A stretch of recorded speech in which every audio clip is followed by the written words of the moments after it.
കർണാടകയിലേക്ക് വന്നാൽ കർണാടക ബി.ജെ.പിയുടെ ഔദ്യോഗിക എക്സ് അക്കൗണ്ടിൽ പോസ്റ്റ് ചെയ്ത വിദ്വേഷ വീഡിയോ നീക്കം ചെയ്യാൻ തെരഞ്ഞെടുപ്പ് കമ്മീഷൻ നിർദ്ദേശം നൽകി. മുസ്ലിം വിഭാഗത്തെ അവഹേളിക്കുന്ന വീഡിയോയാണ് നീക്കാൻ ആവശ്യപ്പെട്ടിരിക്കുന്നത്.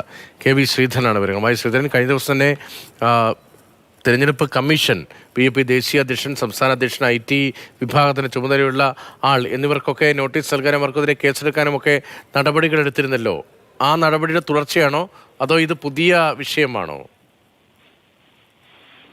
രതീഷ്, അന്നത്തെ ആ കേസിൽ തന്നെയാണ്. അതായത് കർണാടക പോലീസ് അന്ന് FIR രജിസ്റ്റർ ചെയ്തിരുന്നു. അതായത് മുസ്ലിം വിഭാഗത്തിന് കൂടുതൽ ആനുകൂല്യങ്ങൾ നൽകുന്നു എന്ന് പറഞ്ഞുകൊണ്ടാണ്, പ്രത്യേകിച്ച് OBC സംവരണം ഉൾപ്പെടെയുള്ള വിഷയങ്ങൾ ഉന്നയിച്ചുകൊണ്ടാണ് ആ വീഡിയോ BJPയുടെ ഔദ്യോഗിക ട്വിറ്റർ ഹാൻഡിലിൽ വന്നത്.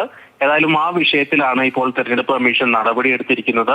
എത്രയും വേഗം ഈ വീഡിയോ ട്വിറ്ററിനോട് പിൻവലിക്കാൻ, അല്ലെങ്കിൽ ട്വിറ്റർ ഹാൻഡിൽ നിന്ന് പിൻവലിക്കാനുള്ള നിർദ്ദേശം നൽകിയിരിക്കുന്നു. ഈ വീഡിയോ കൂടുതൽ ഉപയോഗിക്കുന്നത് തടയണമെന്നും ട്വിറ്ററിന് നിർദ്ദേശം നൽകിയിട്ടുണ്ട്. നേരത്തെ ഈ വിഷയത്തിൽ BJP ദേശീയ അധ്യക്ഷൻ JP നഡ്ഡ, അതുപോലെ തന്നെ സംസ്ഥാന അധ്യക്ഷൻ വിജയേന്ദ്ര, IT സെൽ മേധാവി അമിത് മാളവ്യ തുടങ്ങിയവർക്ക് ഈ കേസിൽ അവർക്കെതിരെ FIR രജിസ്റ്റർ ചെയ്തിരുന്നു.